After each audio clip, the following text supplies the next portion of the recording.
Hello hi most welcome in Stanford everyone. Stanford बोले तो English speaking, जहां कोई बोलेगा अंग्रेजी में, क्योंकि अंग्रेजी बोलना होगा बिल्कुल आसान, because we are Stanford and we will speak in English because we start the class with two sentences. दो सेंटेंस मेरे साथ दोहराइए। I can speak in English, I will speak in English. मेरे साथ दोहराइए, कम से कम दो बार दोहराएं। तो आज क्या सीखने वाले हैं? आज हमारा लेसन है कंसोलिडेशन लेसन, बेसिक लेवल का आखिरी कंसोलिडेशन है ये। और इस कंसोलिडेशन के साथ हम लोग रिवीजन करने वाले हैं। इसमें हम लोग लगभग 9 पॉइंट सीखने वाले हैं टोटल, और इसके साथ रिवीजन करेंगे लेसन नंबर 22 से लेके लेसन नंबर 22 आस्किंग क्वेश्चन 1 से लेके लेसन नंबर 32 वॉवल साउंड्स तक हम लोग रिवीजन करेंगे, क्योंकि रिवीजन करना बहुत जरूरी है। बिना रिवीजन के हम अच्छे मार्क्स नहीं ला सकते हैं सर्टिफिकेशन में, क्योंकि आपको ही पता है जस्ट 2 दिनों के बाद आपका सर्टिफिकेशन का एग्जाम होने वाला है।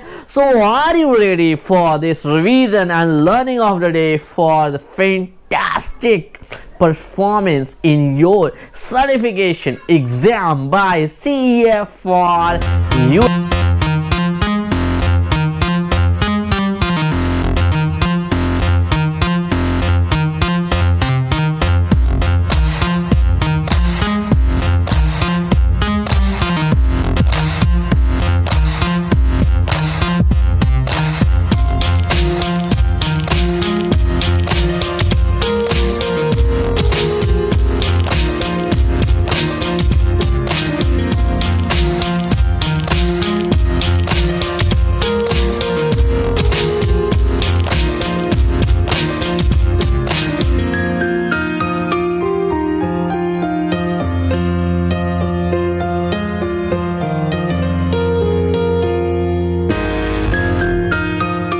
So I'm here back with a fantastic question of the day. So question of the day round में सबसे पहले बात कर लेते हैं पिछले क्वेश्चन ऑफ द डे की। सो पिछला क्वेश्चन ऑफ द डे क्या था हमारा? था how do you respect your teacher. आप अपने गुरु, आचार्य, सर, टीचर का कैसे रिस्पेक्ट करते हैं? कैसे करते हैं भैया?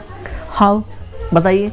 उम्मीद आपने जवाब दिया होगा। If you ask the same question to me, so I respect my teacher by obeying his और हर इंस्ट्रक्शन, उनके इंस्ट्रक्शंस को फॉलो करके। और देखिए, अगर आप गुरु के लिए इज्जत नहीं आपके मन में होगा तब तक आप सीख ही नहीं सकते, क्योंकि इज्जत होगा तभी आप उनके इंस्ट्रक्शंस को 100% फॉलो करोगे। वो जो कहेंगे उनको मानोगे, उसको टोटली फॉलो करोगे। जब तक पूरा फॉलो नहीं करेंगे, सारे काम नहीं करेंगे उनके हिसाब से, तब तक आप 100% सीख ही नहीं सकते, और नहीं सीखेंगे तो अपनी ज़िंदगी में कामयाब ही नहीं हो सकते। So we should always respect our teacher. जो जैसे कि अभी आपको एक असाइनमेंट दिया गया है गिविंग बैक लेसन में, क्या असाइनमेंट दिया गया है सोचिए, वो हम बात करेंगे, अभी रिकैप करेंगे बात। तो सबसे पहले बात कर लेते हैं आज के क्वेश्चन ऑफ द डे की। What is today's question of the day? आज का क्वेश्चन ऑफ द डे क्या है? What is network marketing? Network marketing क्या होता है? This is the question of the day for you today. What is network marketing? What is network marketing? ये question डालने की वजह मैं बता देता हूँ क्यों डाला मैंने ये क्वेश्चन। क्योंकि रिसेंट में एक न्यूज़ मैंने देखा, उसमें पाया कि अभी तक इंडिया में ऐसा कोई भी नेटवर्क कंपनी नहीं है जो 10 साल में इंडिया छोड़ के भागा ना हो। दूसरी चीज़, बहुत से लोगों ने अपना काफ़ी पैसा और टाइम बर्बाद किया है नेटवर्क मार्केटिंग के थ्रू, और हासिल लगभग कुछ नहीं किया है। तो इससे बात करेंगे क्या होता है नेटवर्क मार्केटिंग, इसके फ़ायदे और नुकसान के बारे में अगली क्लास में। प्लीज़ जानें। मैं ये नहीं कहता कि नेटवर्क मार्केटिंग गलत है या बुरा है, लेकिन इंडिया में सक्सेसफुल अभी तक नहीं है। अभी तक एक भी ऐसी कंपनी नहीं है जो 10 साल से ज़्यादा पुरानी हो और कामयाब हो। ठीक है, तो इसीलिए नेटवर्क मार्केटिंग का टॉपिक रखा है। आप कर रहे हैं, करिए, नो ऑप्शन। मैं किसी भी कंपनी की बुराई नहीं करूंगा, पर इसके जो फैक्ट्स हैं, जो सच्चाई है, इसके जो प्लस और माइनस पॉइंट्स हैं, ये मैं अगली क्लास में जरूर डिस्क्राइब करूंगा। ओके, तो चलिए रिकैप कर लेते हैं पिछले क्लास की कि पिछले क्लास में हमने क्या किया। पिछले क्लास में हमारा था गिविंग बैक लेसन, और उसमें आपको एक असाइनमेंट दिया गया है कि कम से कम 3 बच्चों की डिटेल आप जरूर लेकर आएँ। ये नहीं कहा जा रहा है कि आप 3 बच्चों को ज्वाइन करवाएं स्टैनफोर्ड, बस इतना कहा जा रहा है कि 3 लोगों तक स्टैनफोर्ड के बारे में आप बताएं, स्टैनफोर्ड के कोर्सेज के बारे में बताएं, और उनकी डिटेल बस एडमिशन फॉर्म में ले लें, दैट्स इट। और इससे के अलावा कुछ भी नहीं कहा जा रहा है। ये नहीं कहा जा रहा है कि हाँ आप उनका एडमिशन ही करा दो गला पकड़ के, ऐसा कुछ भी नहीं। सो क्यों कहा जा रहा है? क्योंकि आपको पहले ही बताया गया है कि बेसिक लेवल पे एक बच्चे पे 2500 रुपये का खर्च आता है, इंटरमीडिएट लेवल पे 5000 रुपये का खर्च आता है एक बच्चे पे, एडवांस लेवल पे 5000 रुपये का खर्च आता है। जबकि आप लोग इतना नहीं पे करते हो, आप बहुत नॉमिनल फ़ी पे करते हो, 50-100 रुपये 200 रुपये मैक्सिमम। बाकी का सारा पैसा अहमदिया फाउंडेशन पे कर रही है आपके लिए। और उम्मीद है कि आप जिस तरीके से अपने 2-2 रुपये के आप कदर करते हो, रिस्पेक्ट करते हो, अहमदिया फाउंडेशन जो आपके ऊपर इतना ज़्यादा खर्च कर रही है, उनके भी पैसे का मतलब कदर करोगे, उनके ही पैसे को महत्व दोगे और हमारी मदद करोगे सीरियस और जेन्युइन स्टूडेंट तक पहुंचने में, हमारे मैसेज को कम से कम 3 लोगों तक पहुंचा के। और हमें कैसे पता चलेगा कि आपने 3 लोगों तक हमारी बात पहुंचाई है? आप एडमिशन फॉर्म में जब डिटेल डालेंगे और वो क्रॉस चेक होगा कि सर मैंने 3 लोगों तक पहुंचाया, उनके नाम ये हैं, और जब हम उसको क्रॉस चेक करेंगे एडमिशन फॉर्म में वो मिलेगा तो हमें लगेगा कि नहीं आपने बिल्कुल सही कहा है। इनके डिटेल्स से हम आगे उनसे बात करेंगे, अगर वो करना चाहेंगे तो ठीक है, नहीं करना चाहेंगे तो थैंक यू सो मच, आगे उनकी मर्जी। पर कोशिश करें कि स्कूल और कॉलेज स्टूडेंट्स को या फिर ऐसे बंदे जो जॉब इंटरव्यूज़ के लिए ट्राई कर रहे हैं पर इंग्लिश स्पीकिंग ना आने की वजह से क्लियर नहीं कर पा रहे हैं, तो वैसे लोगों का डिटेल्स ज़रूर डालें। ओके, सो ये चीज़ें हमने करा था पिछले क्लास में। I am back here with a fantastic story of Abdullah bin. So here the story is, एक बच्चा था जिसका नाम था अब्दुल्ला।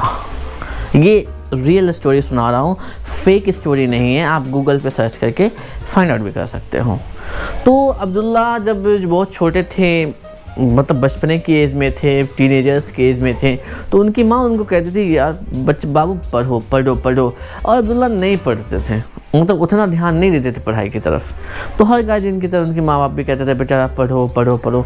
तो एक दिन वो झिझला के बच्चा कहता है माँ आप क्यों पढ़ने के लिए करता हो, आप लोग इतना सारा मेरे लिए रख दो चीज़ें कि मुझे कुछ करने की ज़रूरत ही ना पड़े।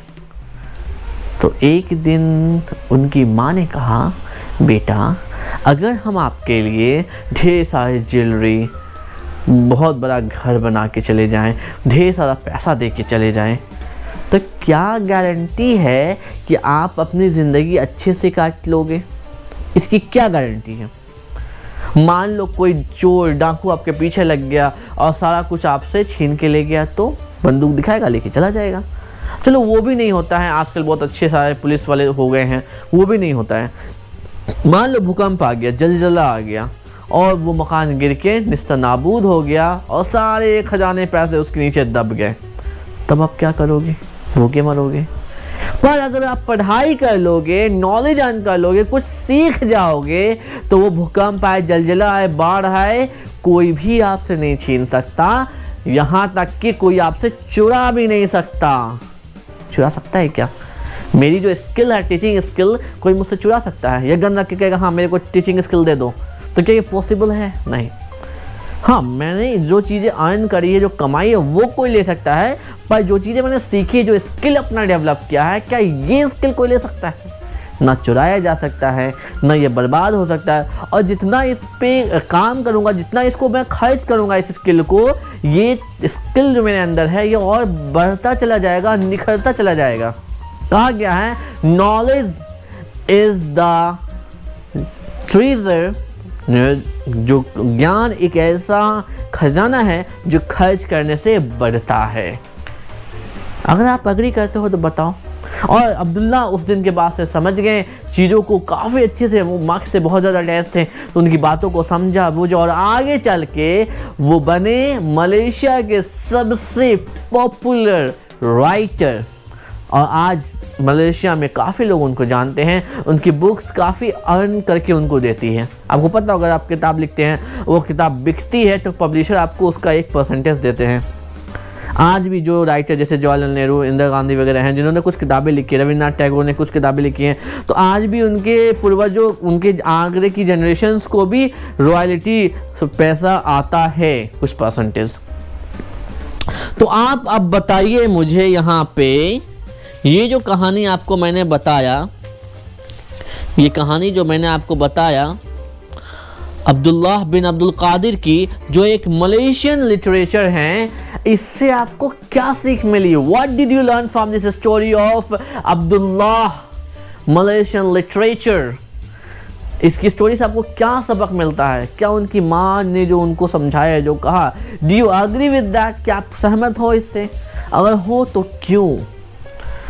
क्या आपको भी लगता है कि आपको जो चीज़ कमानी चाहिए वो है अपने स्किल डेवलप करनी चाहिए, अपने स्किल नॉलेज कमाना चाहिए? Do you agree with that? Please answer yes. बच्चों यहाँ पे अपने बुक को डाउनलोड किया है कि नहीं पता नहीं, पर इस बुक के बैक कवर पे कुछ फैंटास्टिक से कोटेशंस हैं, प्रोवर्ब्स हैं जो आपको देखना चाहिए। That's really fantastic. चलिए साथ में मिलकर पढ़ते हैं। सबसे पहला है, one language sets you in the corridor of life, to languages open every door along the way. क्या कहा है फ्रैंक स्मिथ ने कि अगर आप एक भाषा जानते हो, मान लो कि अगर आप हिंदी जानते हो या उर्दू जानते हो, अगर भाषा एक जानते हो, वो क्या करता है आपको कॉरिडोर फॉर लाइफ, वो आपको ज़िंदगी के एक अहम हिस्से में खड़ा कर देता है, एक अहम हिस्से में लाके पहुंचाता है। लेकिन जैसे ही आप दो लैंग्वेज, दो भाषा का ज्ञान प्राप्त करते हो, दो भाषा सीख लेते हो, आपकी ज़िंदगी के कामयाबी के सारे रास्ते खुल जाते हैं। मान लो आपको हिंदी के साथ इंग्लिश भी आएगा तो जाहिर सी बात है आप बहुत कुछ अर्न करने के लायक बन जाओगे। अगला, मार्कस ऑरेलियस ने कहा है, very little is needed to make a happy life. बहुत थोड़े की ज़रूरत होती है एक खुशहाल ज़िंदगी के लिए। It is all with in your self in your way of thinking. ये खुशी क्या है बेसिकली, ये बस आपकी अपनी सोच है कि आप किस तरीके से सोचते हो। ठीक है। अगला, हेनरी फोर्ड ने क्या कहा देखते हैं, whether you think you can or think you can't, you are right. चाहे आप ये सोचते हो कि आप कर सकते हो या आप ये सोचते हो कि आप नहीं कर सकते, आप सही हो। क्योंकि अगर आप कहते हो कि मैं ये काम कर सकता हूँ, तब भी आप इसके लिए कुछ ना कुछ जायज़, कुछ अपने रीजंस रखते होंगे, तभी आप कह रहे हो कि नहीं कर सकते। आप कहोगे कि हाँ ये मैं काम मैं कर सकता हूँ, तब भी आपके पास कुछ ना कुछ उसके लिए डिफेंड में, उसके सपोर्ट में कुछ ना कुछ आपके पास पॉइंट्स होंगे, इसलिए आप हमेशा सही होते हैं। Anyone who has never made a mistake has never tried anything new. Albert Einstein कहते हैं कि जिसने भी कभी ज़िंदगी में एक भी गलती नहीं की है, इसका मतलब है कि उसने कुछ सीखने की कोशिश ही नहीं की है। बहुत से लोग डर जाते हैं कि सर बहुत गलत हो रहा है, नहीं हो पाएगा। तो समझ लीजिए, जिस दिन आप गलतियां कर रहे हैं, आपको पता चल रहा है कि आप गलती कर रहे हैं, इट्स मीन आप कुछ नया कर रहे हैं, आप ज़िंदगी में आगे बढ़ रहे हैं। एल्बर्ट आइंस्टीन ने कहा था। हेलन केलर ने क्या कहा, a well educated mind will always have more questions than answers. एक पढ़ा लिखा दिमाग हमेशा ही जवाबों से ज़्यादा सवाल रखता है अपने दिमाग में, उसके दिमाग में बहुत सवाल होते हैं। इसीलिए हमारे भारतीय नेता लोग का टारगेट होता है कि हम ना पढ़ेंगे, बोलेंगे तो पढ़ेगा इंडिया, तभी तो बढ़ेगा इंडिया। लेकिन अगर पूछा जाए उनसे कि शिक्षा पे कितना बजट है, तो कहेंगे पता, इतना घटिया बजट बनाते हैं शिक्षा के लिए जिसका कोई जवाब नहीं, क्योंकि वो चाहते ही नहीं कि लोग पढ़ें। पढ़ेंगे तो आगे बढ़ेंगे, पढ़ेंगे तो सवाल करेंगे। जाहिल लोग तो ऐसे सवाल करेंगे जिसके जवाब देना बड़ा आसान है, और जाहिलों को उलझाना आसान है, पढ़े लिखों को उलझाना आसान नहीं होता है, क्योंकि उनके पास कुछ उनके जेन्युइन और सही सवाल होते हैं। आनंदमयी माँ ने क्या कहा, acquire a firm will and the utmost patience. तो अजमई माँ ने जो कहा है ये आप डिफाइन करेंगे जूम क्लास पे। अब चलिए देखते हैं। You don't have to be good to start, you just have to start to be good. जो इसमें सबा ने कहा है, जो सबा ने क्या कहा है कि आपको कुछ शुरुआत करने के लिए अच्छा होने की जरूरत नहीं है, आपको सिर्फ शुरुआत करनी है ताकि आप अच्छे बन सको। मतलब इंपॉर्टेंस किस बात की, अच्छे होने की कि शुरुआत करने की? इंपॉर्टेंस है शुरुआत करने की। Who you are tomorrow begins with what you do today. Tim Fargo ने कहा है कि कल आप क्या होगे, इसकी शुरुआत आज से होती है कि आप आज क्या कर रहे हो। आज घोड़े बेच के सो रहे हो तो कल घोड़ा की तरह नहीं, गधे की तरह काम करोगे। और आज मेहनत से काम कर रहे हो तो कल घोड़े की तरह शान वाली ज़िंदगी जियोगे, है कि नहीं। गधे पे चढ़ने के लिए फ्री की सवारी मिलती है, पर घोड़े पे चढ़ने के लिए कितना ही बेकार घोड़ा हो 10 रुपया तो देना ही पड़ता है कम से कम, है कि नहीं। All our dreams can come true if we have the courage to pursue them. हमारे सारे सपने सच हो सकते हैं, क्यों? क्योंकि सपने साकार हम नहीं करते हैं, सपने साकार करते हैं ऊपर वाले। हमें सपने अपनी औकात के हिसाब से नहीं देखने चाहिए, हमें सपने देखने चाहिए अपने भगवान अल्लाह गॉड की हैसियत के हिसाब से। और बदले में क्या देना होगा? करेज देना होगा, अपने दिल जिगर गुर्दा से मेहनत करने का वादा और कंटिन्यूअस एंड पेनफुल एफर्ट देना होगा। अगर मेहनत करोगे तभी तो मिलेगा। ऊपर वाले को भी तो जस्टिफाइड आंसर चाहिए कि हाँ आपको क्यों दिया जाए भाई, मेहनत करोगे तभी तो देंगे, वरना सबको बांटना पड़ जाएगा। Education is the passport to the future, for tomorrow belongs to those who prepare for it today. Education क्या है? पासपोर्ट है कल का, आने वाले कल का, भविष्य का। For tomorrow belongs to those, कल उन्हीं का होता है जो आज इसकी तैयारी करते हैं, मैलकॉम एक्स ने कहा। अब बीबी किंग ने क्या कहा? The beautiful thing about learning is that no one can take it away from you.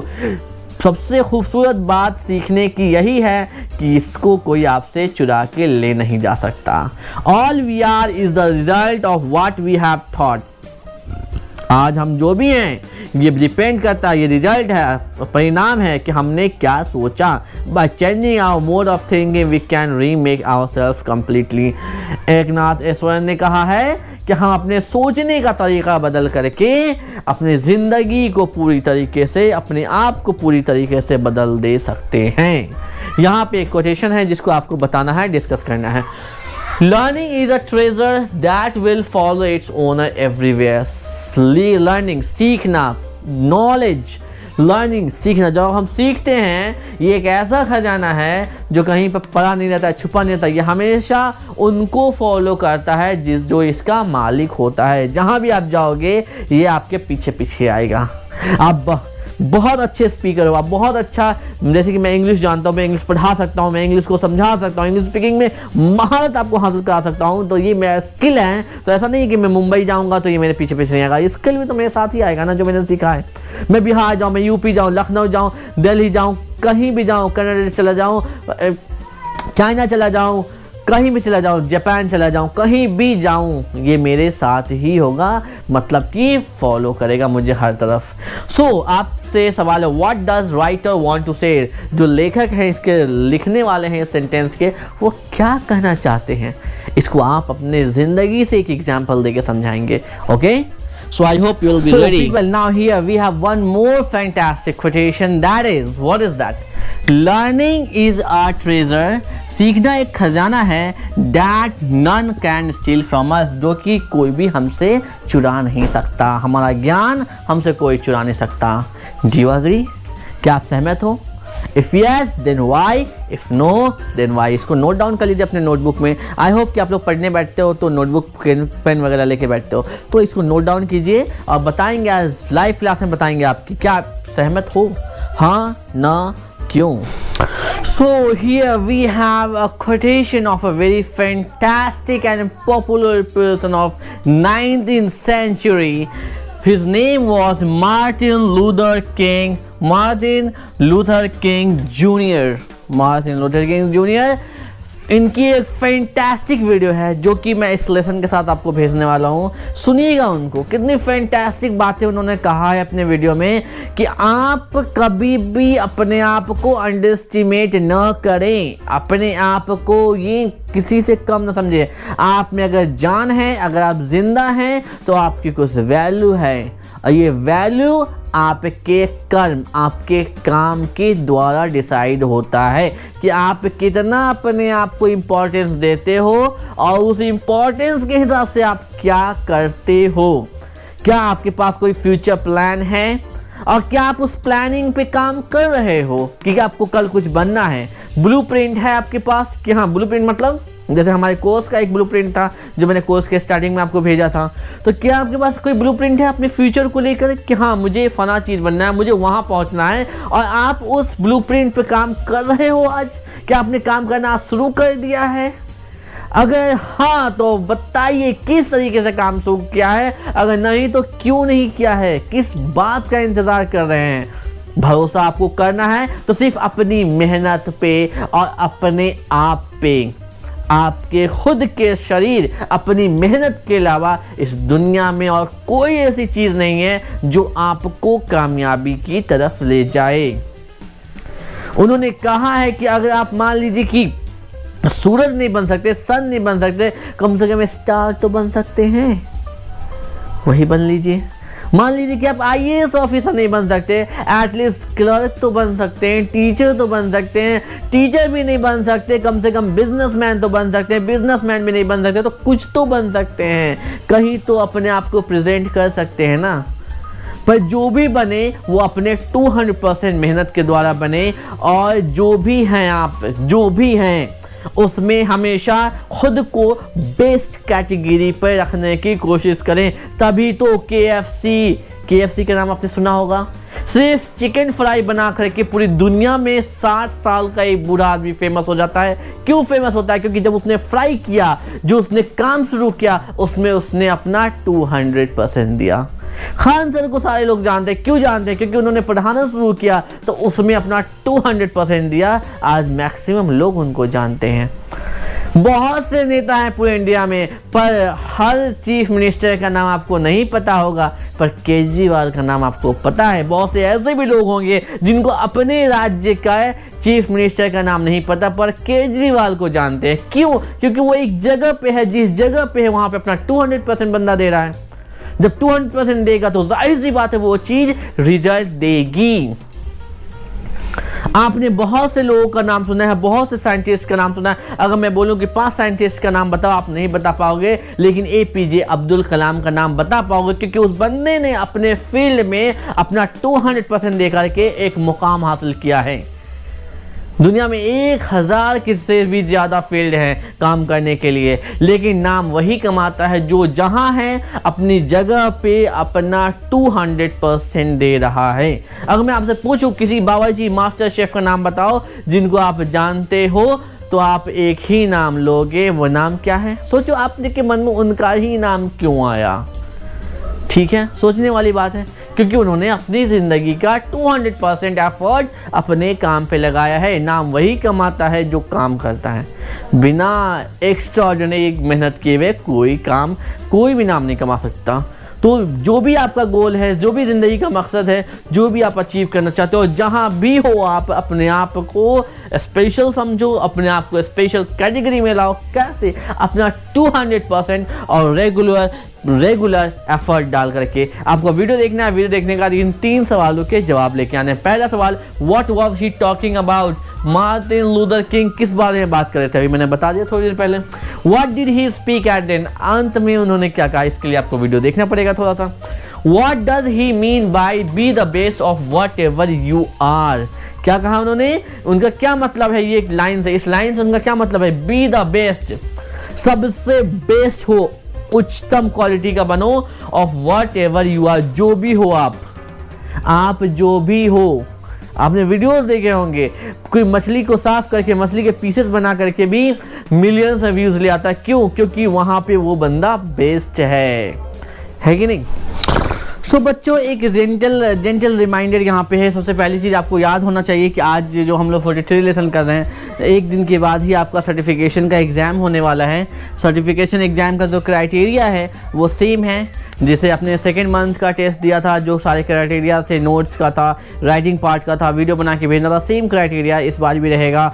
बस इसमें आपकी सॉफ्ट स्किल के परसेंटेज जोड़े जाएंगे, ऐड किए जाएंगे। सर्टिफिकेट पे लिखा जाएगा कि आप सॉफ्ट स्किल में कहाँ खड़े हो। तो इसके लिए CFR के वेबसाइट के थ्रू आपका लिसनिंग, रीडिंग, राइटिंग, स्पीकिंग का टेस्ट हो जाएगा छोटा सा। और आपका असाइनमेंट आपको पता है गिविंग बैक असाइनमेंट आपको दिया गया है। आई होप आपने कम से कम 3 लोगों के साथ बात किया होगा और उनके डिटेल एडमिशन फॉर्म में डाल दिए होंगे। सो प्लीज़ मकसद ये नहीं कि वो ज्वाइन करें ही, मकसद बस इतना है कि कम से कम 3 लोगों के डिटेल्स या जितने ज़्यादा लोग आप ऐड करोगे, डिटेल्स डालोगे एडमिशन फॉर्म में, उतना हमारे लिए बेहतर होगा कि हम उतने ज़्यादा लोगों तक पहुँच पाएंगे और उनको अपना कोर्स इंट्रोड्यूस कर पाएंगे। आपको बस उनके डिटेल्स एडमिशन फॉर्म में डालने हैं, जितने ज़्यादा से ज़्यादा लोगों का डिटेल्स आप एडमिशन फॉर्म में डाल सको। अगली चीज़ रिवीजन। आज रिवीजन होने वाला है लेसन नंबर 22 से लेसन नंबर 32 तक। लेसन नंबर 22 क्या था? Asking question 1। लेसन नंबर 32 क्या था? Vial sounds 2। तो ये लेसन 22 से 32 तक आज हम लोग रिवाइज करेंगे। रैंडमली किसी से भी कोई सा भी लेसन पूछूंगा तो आपको प्रॉपर इंफॉर्मेशन नॉलेज होनी चाहिए उन लेसन्स के बारे में। आई होप अगर आपने नहीं लिखा है तो इस चीज़ को आप नोट डाउन भी कर सकते हो। सो पीपल, फीडबैक राउंड है तो फीडबैक देना ज़रूर, या मतलब ना भूलें, इस फीडबैक को आपको देना बहुत ज़रूरी है। फीडबैक क्या है? Are you excited that you are completing basic level course? क्या आप एक्साइटेड हो? क्या मज़ा आ रहा है ये देख करके कि आपने बेसिक लेवल कोर्स को कंप्लीट कर लिया है, आपने इस लंबे समय को कंप्लीट कर लिया है और बेसिक लेवल कोर्स अब ख़त्म होने वाला है? कैसा लग रहा है? Do you feel excited?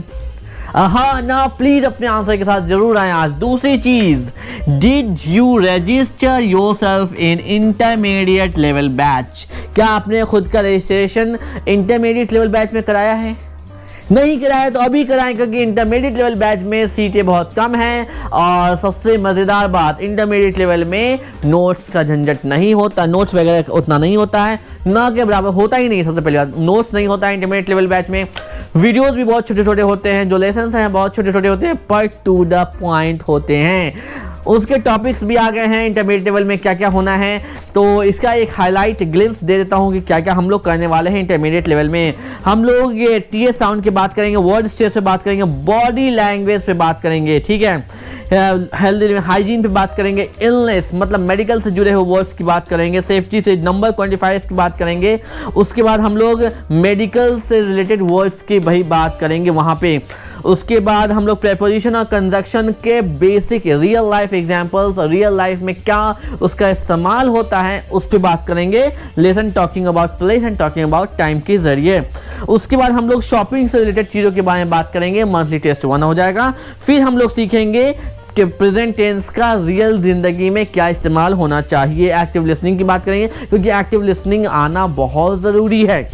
अगली चीज, पैराग्राफ राइटिंग। पैराग्राफ राइटिंग कैसे होता है, सही टेक्निक पैराग्राफ राइटिंग का क्या है, इस पे हम लोग सीखेंगे, इस चीज़ को सीखेंगे।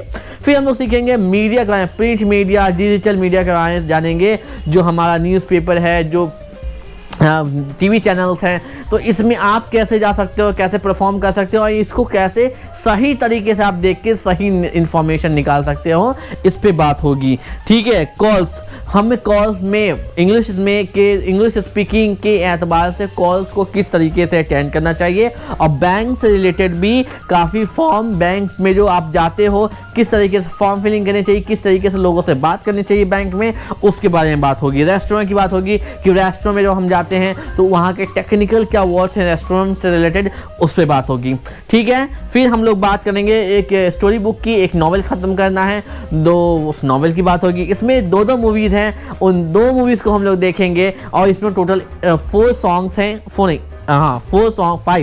5 सॉन्ग्स हैं, 5 गाने हैं जो हम गाने वाले हैं पूरे कोर्स के दौरान। 2 मूवीज़ हम लोग देखने वाले हैं पूरे कोर्स के दौरान और कई स्टोरीज़ हैं जो हम लोग सुनने वाले हैं। फिर हम लोग शॉर्ट मैसेजेस का तरीका सीखेंगे, आर्टिकल सीखेंगे, हाइजीन सीखेंगे और हम लोग सीखेंगे लेटर राइटिंग, ईमेल राइटिंग का तरीका कि ईमेल राइटिंग और लेटर राइटिंग का सही तरीका, सही फॉर्मेट क्या होता है और रोल प्लेस भी हैं इसके अंदर। वोकैबुलरी लर्न करने का सबसे बेहतरीन तरीका, जिससे कि आप कम से कम 2500 वोकैबुलरी आपको कैसे स्टॉक हो जाएगा, इसका टेक्निक बताया जाएगा, प्रॉब्लम सॉल्विंग स्किल बताया जाएगा, क्योंकि हम लोग प्रॉब्लम सॉल्व नहीं करते हैं, अक्सर कंप्लेन करते हैं तो ये प्रॉब्लम है वो प्रॉब्लम, तो आप कैसे सॉल्व कर सकते हो, जो एक साइंटिफिक तरीका है किसी प्रॉब्लम को, साइकोलॉजिकल तरीका है प्रॉब्लम सॉल्व करने का, इस पे भी बात करेंगे। फिर ईमेल राइटिंग है, सेल्फ कंट्रोल है, हाँ, ट्रैवल ब्लॉगिंग जो होता है उसके बारे में जानेंगे कि वो कैसे हम कर सकते हैं और उसके क्या टेक्निक हैं। ब्लॉग कैसे बनाते हैं, ब्लॉग में कैसे राइटिंग करते हैं, ब्लॉग को कैसे चलाते हैं फ्री ऑफ कॉस्ट, वही बताया जाएगा। फिर वेबसाइट मेकिंग बताया जाएगा कि वेबसाइट किस तरीके से बना सकते हैं, वेबसाइट को किस तरीके से डिज़ाइन कर सकते हैं, डिज़ाइन करवाया भी जाएगा, 2 इसकी प्रैक्टिकल भी होगी। और गूगल सर्च पे आपके फ्री ऑफ कॉस्ट जो आपके ब्लॉग और वेबसाइट जो आपके क्रिएट कराए जाएंगे, इसको गूगल सर्च पे भी सर्च करके दिखाया जाएगा। वो आप खुद सर्च करके देखोगे क्योंकि ये सारी चीज़ें आपको सिखाई जाएगी। ठीक है, फिर लास्ट में आपका वेबसाइट और ब्लॉग का प्रेजेंटेशन होगा, कौन कितना बेहतरीन बनाता है। इसके लिए 2-3 दिन का टाइम दिया जाएगा सिखाने के बाद कि आप सबसे बेस्ट वाला बना के आओ। कंटेंट राइटिंग भी आपको बीच में सिखा दिया जाएगा पहले ही, ताकि आप कंटेंट का ही बहुत matter. Picture editing and writing सिखाया जाएगा कि पिक्चर को बनाने का क्या सही तरीका है। लास्ट में आपको सर्टिफिकेशन कराया जाएगा, डिस्ट्रीब्यूशन एंड सेलिब्रेशन सर्टिफिकेट फिर बांटा जाएगा और सेलिब्रेशन होगा। उम्मीद है आप इन सब चीज़ों को सीखना चाहते हो, मूवीज़ देखना चाहते हो, गाने और भी बहुत सारे ग्रुप डिस्कशंस तो होते ही रहेंगे, बीच बीच में प्रेजेंटेशन होते रहेंगे, रोल प्लेज होते रहेंगे। तो इन सब के लिए हैं तैयार तो अभी कभी जाइए और रजिस्टर कीजिए इंटरमीडिएट। सो बच्चों, हमारा अगला लेसन है टेक अ क्विज। एक क्विज कंडक्ट होगा, टेक क्विज के साथ रिवीजन भी होगा। तो जानने के लिए, सीखने के लिए बने रहें और जाने की इंटरमीडिएट लेवल में और क्या क्या हम सीखने वाले, कौन कौन सी फैंटास्टिक लर्निंग है। और हाँ, इंटरमीडिएट लेवल पे गेस्ट एंट्री भी होगी। जो सक्सेसफुल लोग हैं, अपनी ज़िंदगी में कामयाब हैं, उनसे आपको बात करने का मौका मिलेगा। वो इंडिया और आउट ऑफ इंडिया दोनों ही जगह से होते हैं हमारे गेस्ट स्पीकर्स। और गेस्ट स्पीकर्स से उनकी ज़िंदगी से एक्सपीरियंस, उनकी ज़िंदगी के एक्सपीरियंस से आप क्या क्या सीख सकते हो, वो अपनी ज़िंदगी के जो स्ट्रगलिंग लाइफ था अपनी जर्नी शेयर करेंगे। और आप भी अगर आप कहीं ना कहीं उस सेम चीज़ों को फेस कर रहे हो तो आप उनसे क्वेश्चन आंसर कर सकते हैं, सर इस चीज़ का क्या सोल्यूशन होगा। तो ऐसे 5 to 7 गेस्ट स्पीकर्स की एंट्री होगी इंटरमीडिएट लेवल पे, जो आपके प्रोफेशनल लाइफ में आपको हेल्प करेंगे। और इंटरमीडिएट लेवल पे आपको इंटरव्यू स्किल भी सिखाया जाएगा और कैसे इंटरव्यू फेस करते हैं। और आम जो जनरल 20 क्वेश्चंस हैं, जो कॉमन क्वेश्चंस हैं जो पूछे जाते हैं इंटरव्यूज़ में, उसकी प्रॉपर प्रैक्टिकल एंड थ्योरेटिकल तैयारी भी कराई जाएगी। और लास्ट में आपको प्लेसमेंट असिस्टेंस भी दिया जाएगा कि आप प्लेसमेंट में आप बेहतर से बेहतरीन कर सको। जब तक कि आपकी जॉब ना लगे, आपको प्लेसमेंट में असिस्ट भी किया जाएगा हमारे जॉब एंड करियर डिपार्टमेंट के द्वारा। और वो जो गेस्ट स्पीकर्स हैं वो भी आपकी काफ़ी हेल्प करेंगे इसमें, भले आप इंडिया में कहीं से भी हो। ओके, तो चलिए देखते हैं क्या क्या हम कर सकते हैं इन द नेक्स्ट लेसन।